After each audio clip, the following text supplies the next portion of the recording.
Hello and welcome, everybody. It is Coach Action Jackson, and I'm here with another episode of Client Success Stories. I've got my man Bobby here because Bobby knocked it clear out of the park. He crushed the program. He lost 20 pounds. He went from 16.5% body fat all the way to single digits, getting down to 8.7%, which is lower than my body fat. Incredible. He lost 7.8% body fat during the program.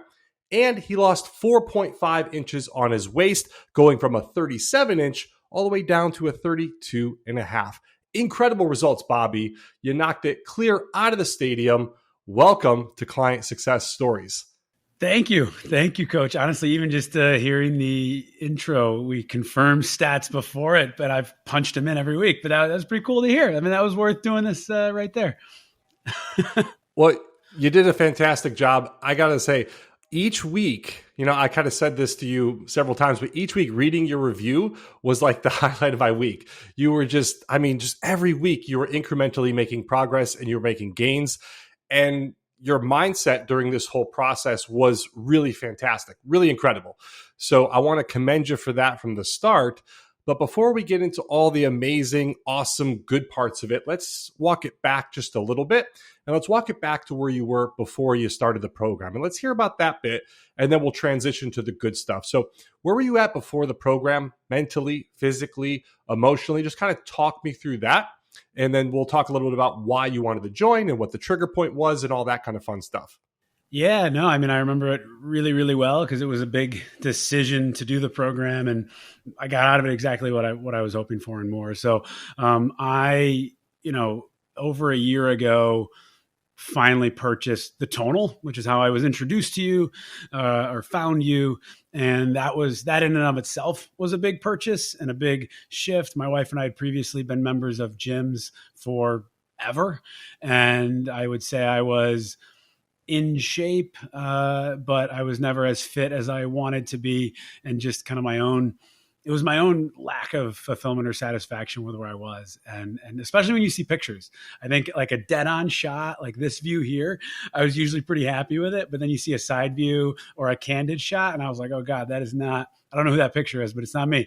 And that was my mentality. And so after I got the tonal, bought your book and did everything your book said, and as I understood it, trying to download that, as I could, and for a year, and read your blog, read your website, and I think I saw, success in that. I saw incremental steps, but I felt like there was another level, and so it was I reached out to you actually right before I had our first kid and said, I'm interested, but I'm not going to be able to do this till the spring. And in my head, I thought, I wonder if he thinks I'll never follow up. And because I'm sure you see that a lot.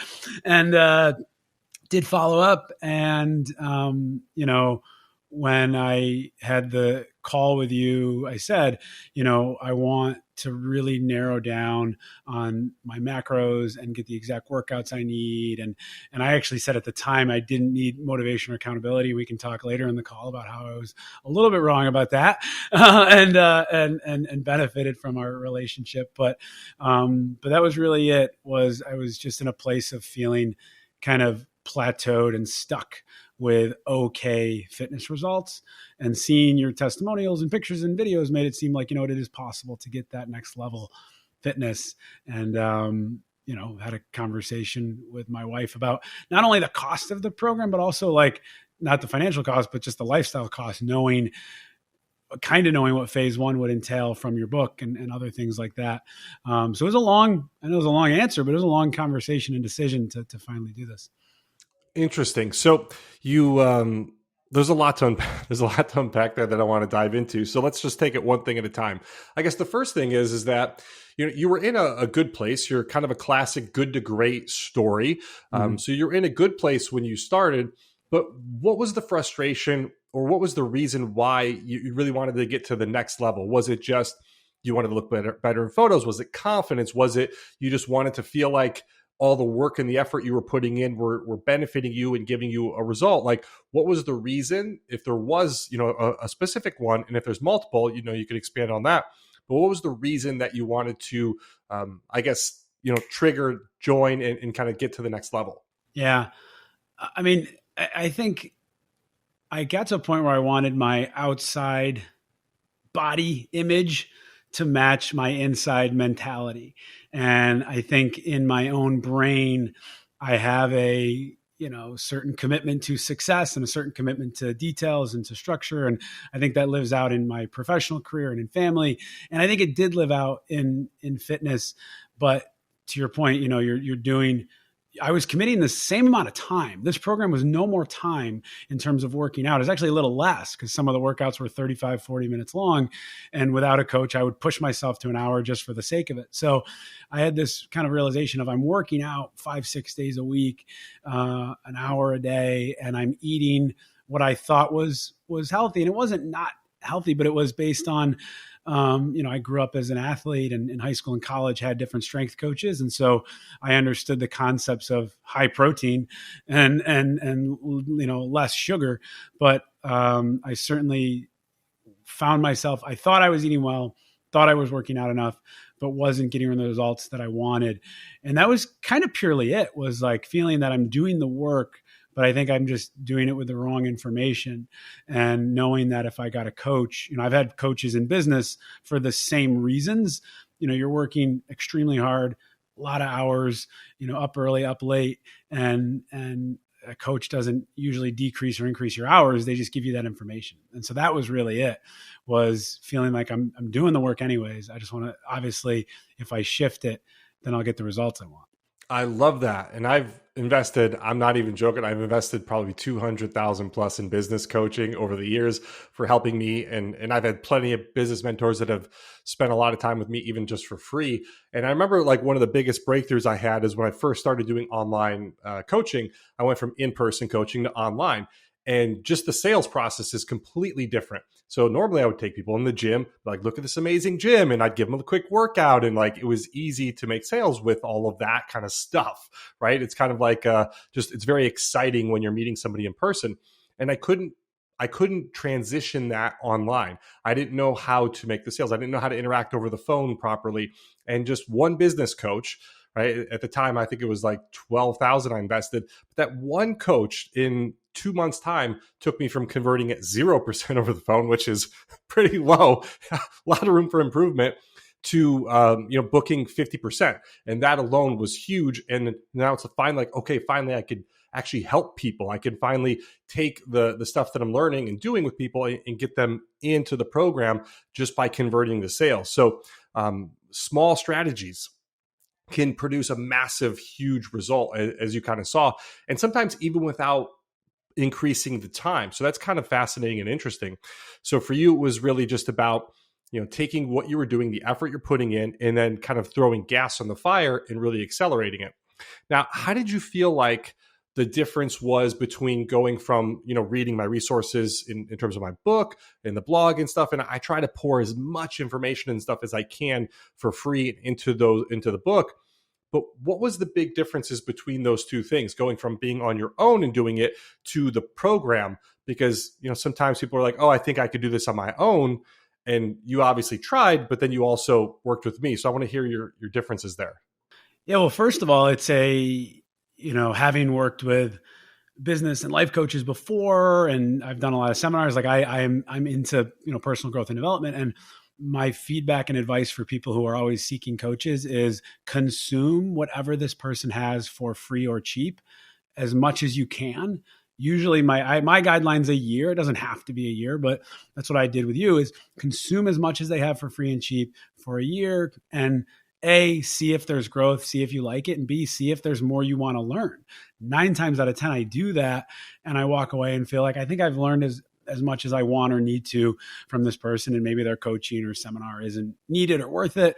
Or after a month, you're like, you know what, I don't really resonate with this person, or don't see the growth. So in reading your blog, there's resources for a lot of different goals, right? Fat loss, strength gain, health, overall general health. You even have some business stuff on there. And then there's your book, is the first book I've ever read really quickly cover to cover from a health perspective, because it wasn't like one specific diet or idea or belief. It was, to me, me trying to understand health, which is always my goal. I want to understand things. It's just kind of my personality. And so it helped me start to understand it. And I had heard about macro counting before, but it was really my first introduction to it. And again, in wanting to do the nitty gritty, I used MyFitnessPal and actually counted, and still do, the macros. And I love that. Like, it's, for me, I don't see that ever going away. It's not annoying at all to measure out. I literally measured out 3 cups of popcorn right before this interview. And I enjoy that part of it. So in your book, when you say that, you give the option of like, hey, you can kind of guesstimate, or if you really want to do it, here's how to do it. And that's where I would find myself really wanting to do it, but I could never really wrap my brain around exactly the macros. And then even the workout piece, the biggest thing I took from your book was I was resting far too much between my sets. And so once I started doing that and my heart rate was increasing, I felt the difference, saw a difference. But again, it's almost like it sounds pretty plain, but like if you read the book, that's one level of understanding. If the author walks you through the book for 16 weeks, that's another level of understanding.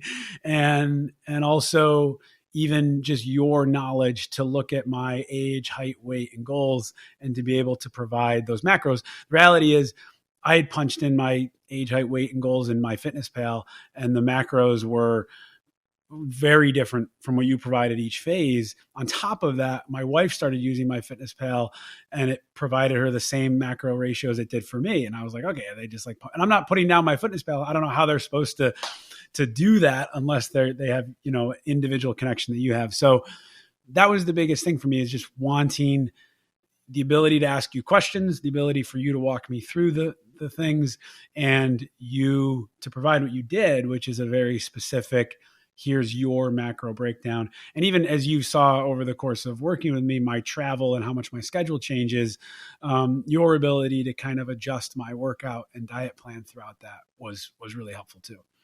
Fascinating. Yeah, I think there's a big gap between when you're trying to use, whether it's online tools or resources or something, to try to customize things for you, and actually getting the customization yourself. Because when you're using MyFitnessPal and you're just typing in your numbers, it's spitting something back to you. It's using general algorithms. It's using, these big population, these data analytics, and then it's not taking in that much information about you.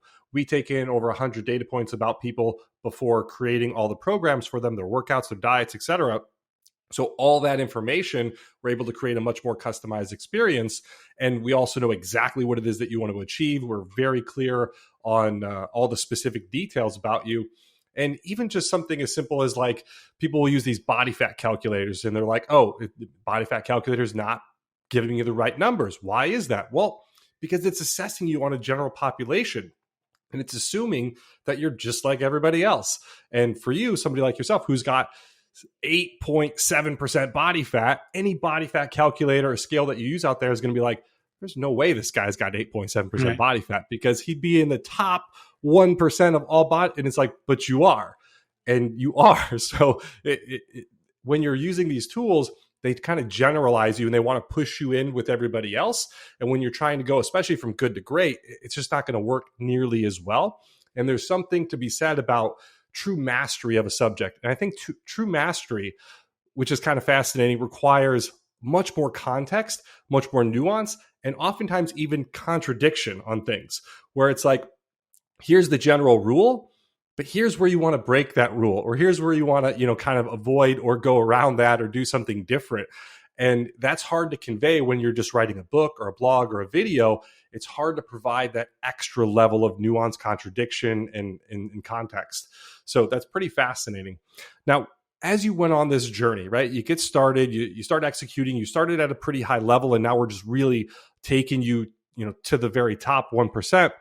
What were some of the challenges that you faced, if any, and kind of how did you overcome those? Because when people get started on these journeys, you mentioned travel. That's obviously something that a lot of people tend to struggle with. And a simple travel can literally derail somebody, where it's like they're going good and then they go on one trip and then boom, it's over for the next 3 months for them until they get back on track. So how did you overcome travel? What were some other things that you dealt with, whether it was weighing food or tracking, or whether it was macros or even just pushing in your workouts? Kind of talk me through some of the challenges and obstacles you faced. Yeah, I think the number one challenge that came up immediately, I can remember phase one really well, was my own kind of commitment to what I believe is perfection, right? And that was one of the biggest things I took out of this program from you, is progress, not perfection. And that first week, I was very just kind of paranoid that anything I ate would have sugar in it, or I wasn't measuring it correctly, and that kind of thing. And now looking back on it, I was like, well, I guess you can easily say, well, help me get to where I am. And I think I could have chilled out a little bit the first week or two. So that was a challenge in and of itself. And I was also like nervous because I didn't want this. My wife, she just had a baby at the end of October. I didn't want this to be overwhelming for her, that all of a sudden I'm on this strict diet or whatever and limiting, and I didn't want there to be a negative taste around that. So it was a lot. That was, I would say, early on, the kind of the first challenges to wrap your brain around, and the way to get over that was reminding myself it's progress, it's not perfection, and this is not a finite journey. I don't have 16 weeks to get this done. It's learning the tools for living this way. Second obstacle that I envisioned was just social interactions, right? Friends, family, that sort of thing. One of the first things I did was I actually texted my mom, dad, brother who live locally and let them know I was doing this, to say, hey, if particularly for phase one, the next month, if you want to go out for a beer or have dinner or whatever, like, I'll come with you, and please know I won't have a beer, and I'll have this or whatever to eat. And it's because I'm doing this program.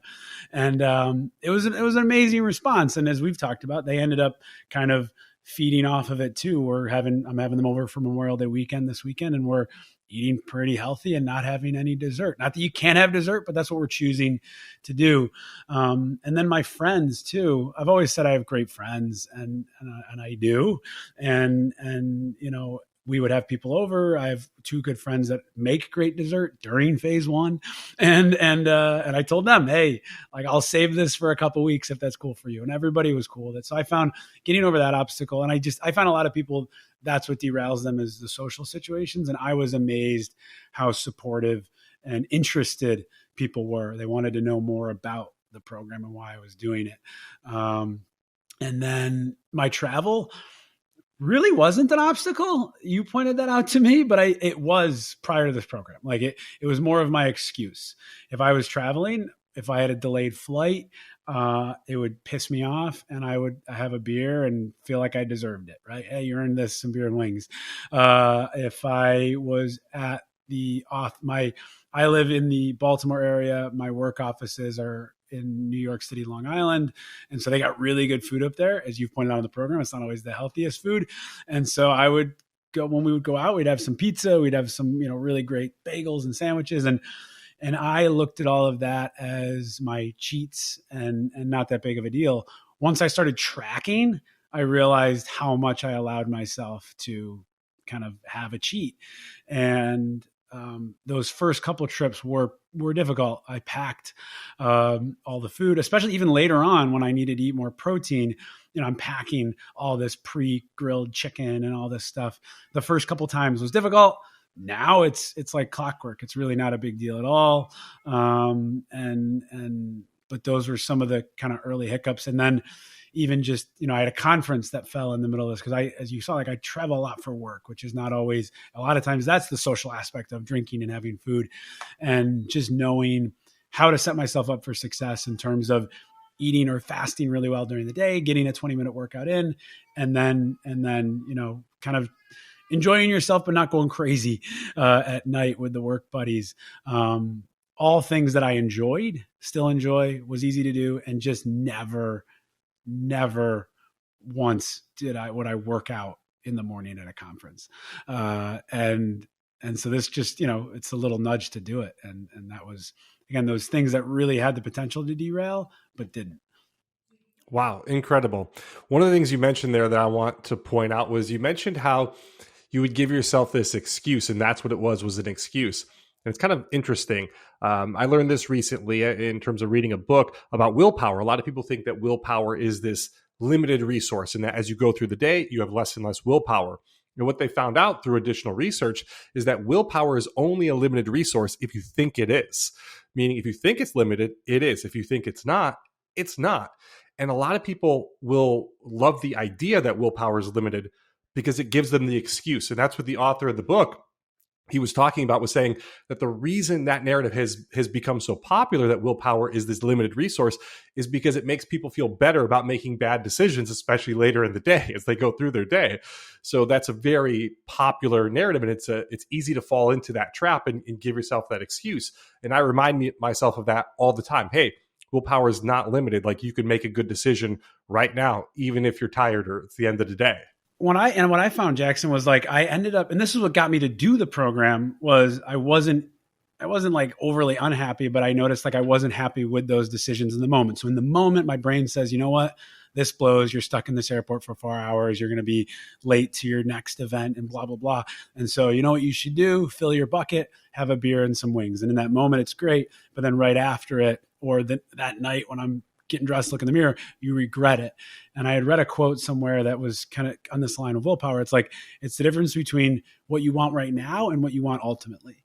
And that's when I realized what I want ultimately is to be healthy and fit. And so that one, I think I messaged you on the app when I was coming back from Florida, and I instead got a seltzer, like a tall boy seltzer. And I think it was like a salad or something. And the moment of making that decision sucked. I felt like, this blows, but I'll do it. And then everything after that was awesome. Like, I enjoyed eating it. I enjoyed having it. I felt good on the plane. And I think if the opposite was true, then we wouldn't be doing this interview. I would have been like, you know what, this program's not for me. I enjoy the other way of eating. But it was actually better than what I was previously doing. But in the moment, your brain doesn't think that. 100%. It's kind of interesting. You always have to be weighing short-term versus long-term. And I find that for a lot of people, and you kind of mentioned this, right? It's like in the moment, they want to make that decision, but they ultimately feel guilty and bad about it long-term.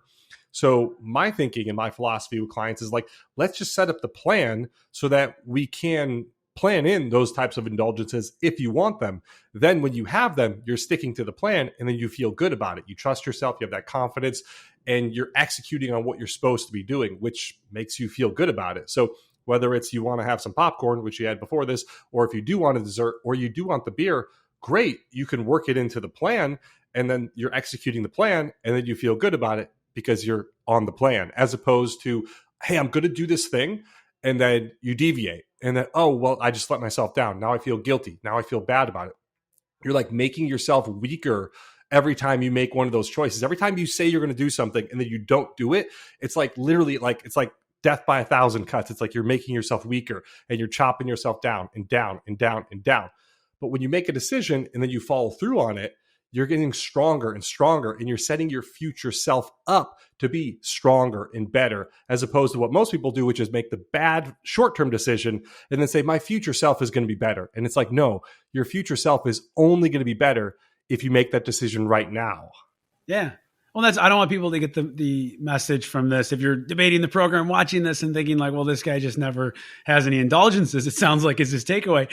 And that's not true. I mean, this weekend, like I said, we're on Saturday and Sunday, and then probably on Monday, because it's my wife's birthday weekend. It's Memorial Day weekend coming up. We're having 2 barbecues, and then we're probably going out to dinner on Monday. And I said to my wife last week, I go, the best part about kind of the knowledge I have now is I can have ice cream, which I love, and I can have a beer, which I love.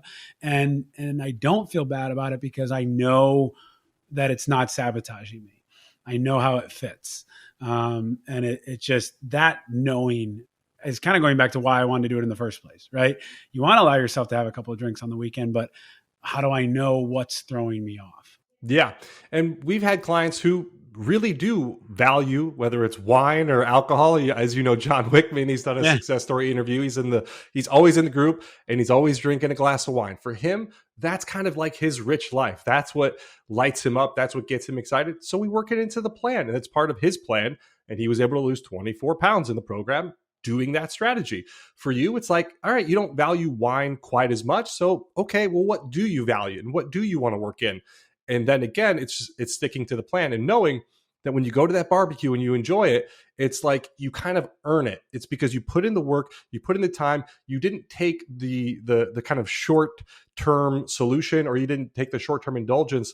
So now you can have that, you can enjoy it and do it guilt-free, which is the best part. Mm-hmm. So when I go have a burger and fries, or I have a cupcake, or I have pizza, or whatever I have, number one, a lot of times I work it right into the plan, and it's not a big deal if I have a slice of pizza. But number two, if I do go off the rails, it's like, hey, again, I can do this, and I can do it guilt-free because I put in the work and the effort. I'll give you and this is kind of a serious example, but one of our clients messaged me, and oh my God, this breaks my heart, but his mom is going through a really tough physical time right now, and she's having a medical situation. And he said to me, Jackson, I've been dialed in for such a long time, and I'm so strong, I'm so fit, I'm in such a good place that if I don't work out for the next month, if I'm off everything for the next month, it doesn't matter, because I'm in such a good place right now where I could take care of my family and I could do what I need to do because I'm in a good place, and I could do that, again, guilt-free, no issues, no problems. So it's like setting yourself up for life's obstacles, for life's challenges, and setting yourself up to enjoy those things when the opportunity presents. So that if you go to a baseball game or whatever, and you're with your kids, and it's like, hey, I want to have some pizza and some ice cream or a beer or whatever, I can do that because I've been dialed in for the past couple of weeks, and I've been crushing everything and hitting my numbers. So that's the really good thing about pushing yourself. And there is a percentage of people out there who want to get to the next level and don't mind being a little bit more disciplined, or being a little bit more, really stretching and pushing themselves. I'm one of those people. I know you're one of those people. And there's other people out there too that want to do it, who just maybe don't know how. And you're a great inspiration to a lot of those people. One of the things you talked about, I want to hit on two more things. I want to hit on absolutely, you had a baby. Obviously, that's a tremendous thing. Congratulations, but also a challenge. So I want to talk about that. And I want to talk about how you said you didn't think you needed accountability and support, but you felt like it was really valuable. So whichever one you want to tackle first. Sure. So it's interesting having the baby. My daughter was born October 30th, and I did. So you do skin to skin, when the kid's born in the hospital. And of course we take pictures of that, and I saw pictures of it. And again, it was just another one of those moments of like, that is not who I see in my head. Not terrible, but good to great, 100%. And so I had already done tonal for a year and read your book. And so it was an honest conversation with my wife to say, hey, if I can very much take something on like this selfishly, and she's aware of that. And so I wanted to be like, hey, if this sounds like it's going to be too much with having a kid, let me know. But she goes, I know it's important to you. And, so it doesn't sound like it's going to be too much for us, just as long as you're not overwhelmed by this idea.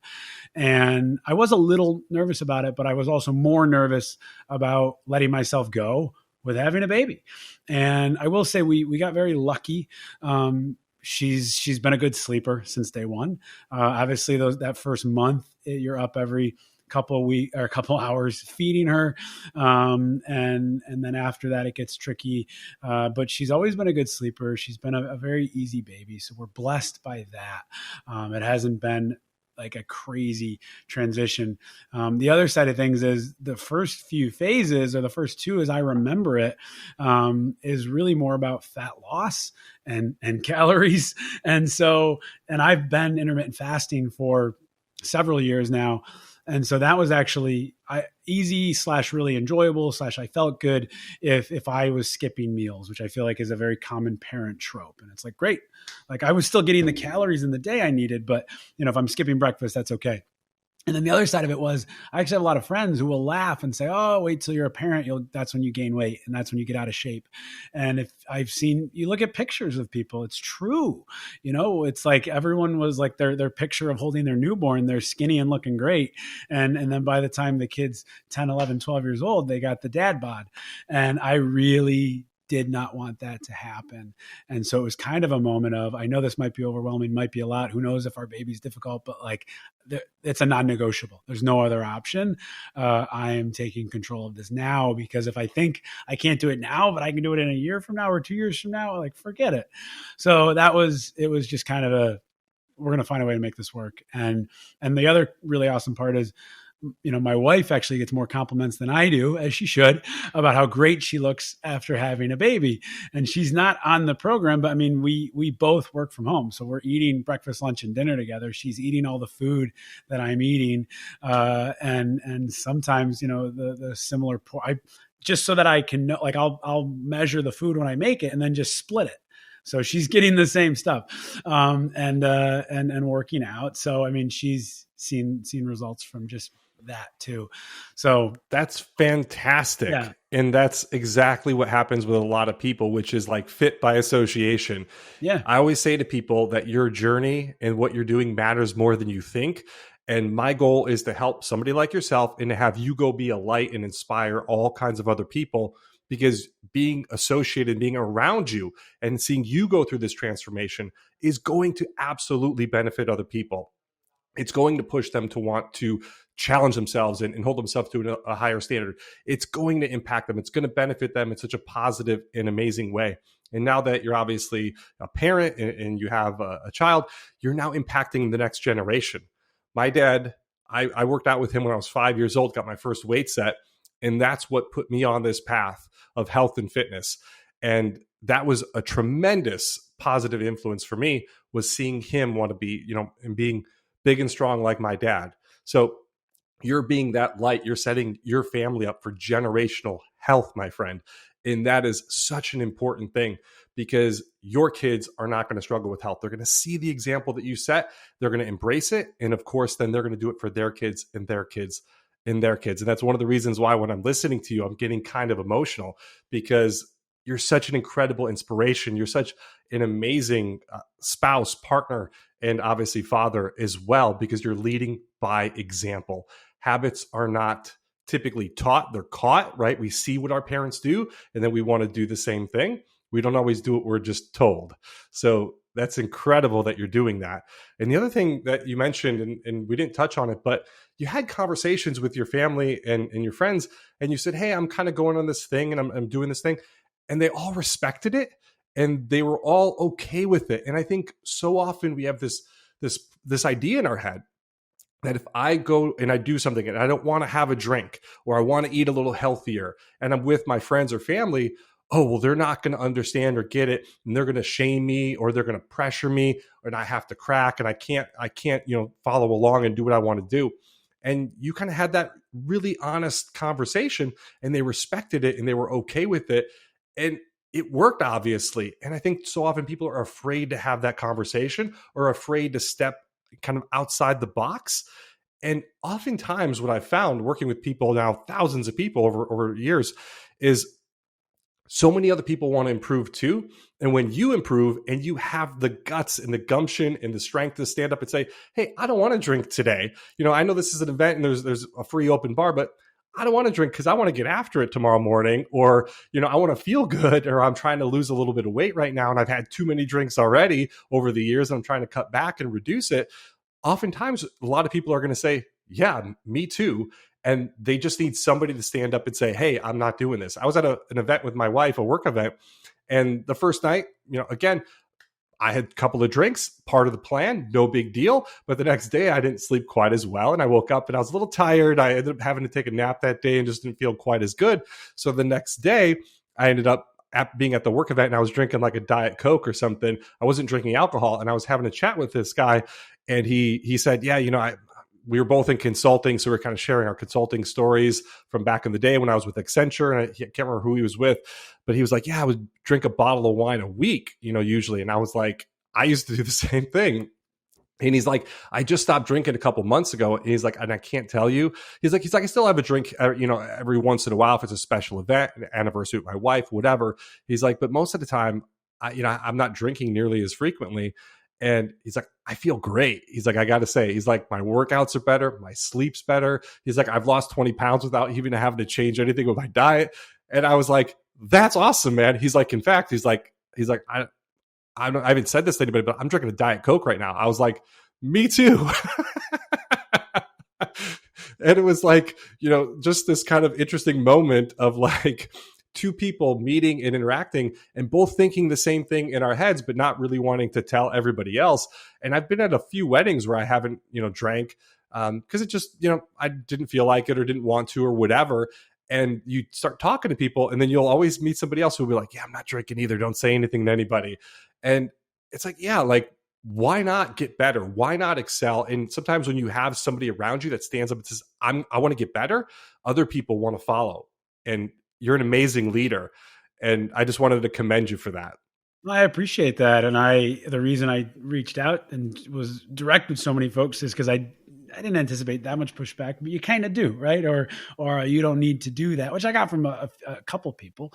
But to your point, I mean, you said it several times in the weekly reviews of, you would give strategies for having a drink, working it in your macros, setting up your day, and then you would always end up by saying, and if you don't want to drink, nobody cares. Like, and at some level, it's true.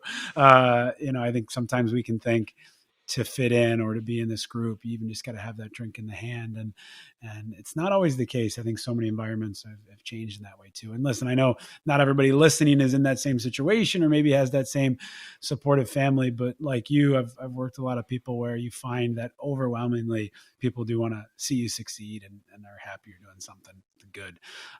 So yeah, Absolutely. that was helpful in terms of just people around me knowing what's going on, being supportive. You also asked about the accountability piece, yes, which stands out to me because I remember, going into the program, our first call it's a sales call, right? It's you sharing what the program is and I got questions. And so I think I know I go into those things sometimes maybe a little bit defensive of, listen, I don't need, and I do like leadership training, right? So I'm not saying I don't need motivation. I'm saying I don't need your accountability. I don't need your motivation. Like I just need, give me the stuff to do. And I laugh about it now because what I found was even just having to put in those numbers and knowing that you are going to review them at the end of the week and you are the kindest, most positive person to review things. I don't want people thinking like you're coming down, but just knowing that you're going to be taking a look at how I ate and how I did things. And believe me, there were definitely days where I would think, you know what, like I'd go over by a little bit because I had some like extra dessert. And I thought like, I don't really need to put this in, which I used to do prior to the program. Like, I don't really need to put that. And I thought like, whoa. You've paid a lot of money. You've put in a lot of time. Like, don't fake your way through this program. It would be like a half a second thought. And so you put it in knowing that, you're going to be looking at it. And that is what taught me how often I did allow myself to have a drink or a whatever. I think the way I used to operate was, and I've done this for years, I eat really well during the week and I allow myself to relax on weekends. Well, what that used to mean was the weekend started on Thursday night with maybe a couple drinks, and then Friday, maybe a couple more drinks or dessert or an unhealthy dinner that I want to make. And then Saturday, Sunday, we would do breakfast and maybe go out to lunch. And like, that's not every week, but that was pretty common of having like a breakfast sandwich and then whatever. And so looking at that, there's 7 days in the week, 3 to 4 of them I'm actually eating poorly, not tracking and not really caring. If I went out to dinner, I'd get a big cheeseburger and French fries and think like, well, I eat healthy most of the time, and not appreciating how often with travel, especially, that I go out to dinner. And so having that accountability that someone else is going to be seeing my numbers, critiquing them, and I'm, seeing my results, right? Whether it's weight gain or muscle gain or you name it. And that even came down to the workouts. I definitely would Friday night skip workouts or on the road skip workouts. And just again, even wanting to see, and I never thought I would care about this, but wanting to see the check mark in the app that I did the workout. Sometimes if I do it on Tonal, I'll go in, start and save it just so that it checks off in there. And so that surprised me how much I not only enjoyed that, but found that helpful, because I didn't think I needed that sort of thing. But I just really wasn't cognizant of how much I was skipping workouts and cheating on my meal plan that I wanted to do. That's super interesting because a lot of people, or almost everybody that I've ever worked with, says to me, Jackson, I eat pretty healthy. And the one thing is, like, number one, you probably don't know what healthy really is. Kind of like, when you first get into the program, sometimes you're like, hey, I work out pretty hard. And then it's like, do you? I bet you got some more inside of you, right? I bet you could push yourself a little harder.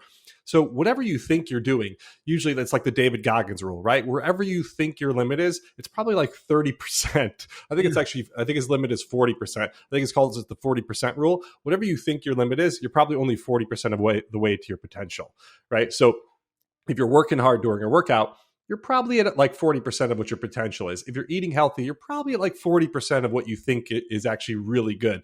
So number one, we have a lot of potential and there's a lot of room for growth that's still there, even if you're performing at a high level or doing things better than most people. The second thing is like, we're the easiest people to fool. We fool ourselves all the time, whether it's how many hours we're working, how much time that we think that we're working out, how good we're eating, whatever it is, right? We're often very bad at estimating, especially to ourselves. One of the reasons I track my time so diligently when I work is because I used to be like, oh, I work all the time. And then when you start tracking, you're like, oh, wait, I'm only working 35 hours a week. What? Like, It doesn't seem like logical. But then you start seeing, oh, well, I guess I take all these breaks and I'm procrastinating here and I'm actually not doing something there. And so tracking is a great way to stop fooling yourself. And whether that's tracking food, tracking workouts, tracking your time, especially during working, tracking your finances so that you know how much money you actually spend on things.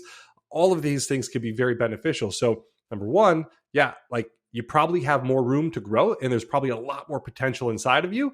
And when you have somebody looking over your shoulder, especially somebody that you respect, who's an expert, it makes you want to push a little further, go a little harder. Maybe you want to impress that person, or maybe you just want to hold yourself to a higher standard, but you push a little further when you know somebody else is looking. And that's why I still invest in business coaching to this day. And then the second thing, like I said, is we're the easiest people to fool. And then when you start actually tracking metrics and being a little bit more diligent about things, oftentimes you see all the stuff that's slipping through the cracks. It's like a bucket with a hole in it. And it's like, let's fill up those holes, man. And like, let's really dial things in. And then when you fill up the holes and you want the dessert or the beer or the pizza or whatever, it's like, now I can actually have it, because instead of having this hole in the bucket and, again, starting the weekend on Thursday and kind of letting it bleed in and all this kind of stuff, you're being diligent. And then you're like, okay, now I'm working it into the plan. And because I have been diligent and I don't have holes in my bucket, I can have it guilt-free, which is kind of cool. So, wow, Bobby, like I said, you're an inspiration. I want to take a moment to acknowledge you and just say thank you so much for your hard work. Thank you for, like I said, being a fantastic spouse, partner, father, leader, example, inspiration. You're all of those things. And it really means a lot. And like I said, it's been a tremendous honor and a privilege to work with you and to coach you and to see you just absolutely flourish. Like I said, knock it out of the park. You lost 20 pounds. You lost 7.8% body fat, getting down to single digits, 4.5 inches off the waist. Your photos are incredible. I mean, you look like a top, like you look like you should be on the cover of Men's Health. You got the six pack, you got the abs, you got the physique. Like, you look fantastic. I mean, really, really good. So thank you, Jackson. If I can give it back, this has been more than I thought it would be. It's been incredible. Like I said, even I've shared enough how it's bled into my family and social life. And I said for a year, people would always ask me about the tonal. And I said, this is the best money I've ever spent. Like, this thing's incredible. And then I started doing your program and I was like, forget what I said there. This is the best money I've ever spent. This has been, and it really has, because I feel like, again, I've learned how to work out. I've learned how to eat. I've learned how to live a normal lifestyle, and I've achieved results that I've always wanted to achieve. And that's really what it came down to. It's just a desire of this is what I want. And your accessibility. I said this to you several times. I don't know how you do it. Your accessibility via the app and the chat functions and the amount of weekly reviews and the calls and the Facebook page. It's a really, over the top program. I've always wanted to have when we would go to the gym, we went to Lifetime Fitness, and I always wanted to hire one of those coaches. And I did a couple kind of like free trials with some, and I just never felt like this is going to be worth it. And this program here was 100% worth it for everything I was looking to get. Wow. I love that you said that, because we talked a lot about obviously being disciplined. We talked a lot about moving to that next level and really excelling things to like a top 1% level and taking things to the David Goggins crazy zone. And for you to say that it's been worth it, and it's not only bled into other areas of your life, but it's inspired other people, and you're seeing benefits across the board. And that's one of the things I always like to tell people is fitness is a domino habit. You dial in your fitness, you change your body like you did, you take it to a level that maybe you thought wasn't possible previously, and you start asking yourself, where else can I do this? Mm-hmm. What other areas am I leaving on the table? Whether it's your finances, your business, whether it's your relationships, it's like there's probably some untapped potential there that you can really take to the next level. And I don't want to go too much longer, but I mean, I've had so many clients who've started businesses after they've gotten fit or done a side hustle. Our client, one of the clients, Nemo, who's in the group, he started doing Airbnb businesses and cash flowing. And he's like, I never would have thought I could do this prior to doing the program. But I thought to myself, man, if I could do this and change my body, what else can I do? One of our other clients, he moved to Spain and started his own Facebook ad agency. He quit his corporate 6-figure job. Like, it bleeds into all areas of your life.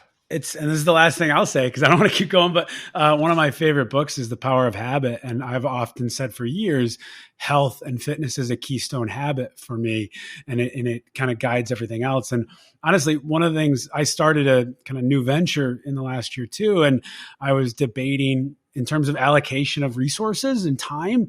I was debating getting a business coach I had a business coach maybe 6 years ago for my first business, and I wanted to do that again. But I just really felt like, I think right now, health is just such a keystone habit with my daughter, with everything. And you're right. I mean, there's so much of this has bled into other areas and has translations in terms of the lessons learned. So yeah, we could do a whole nother hour on that, in my opinion, of how all of this is just a keystone habit for anything else you want to do. Fantastic, Bobby. Thank you again for all your hard work and for taking action, because as you know, that's the difference between dreaming and succeeding. Awesome. Thank you.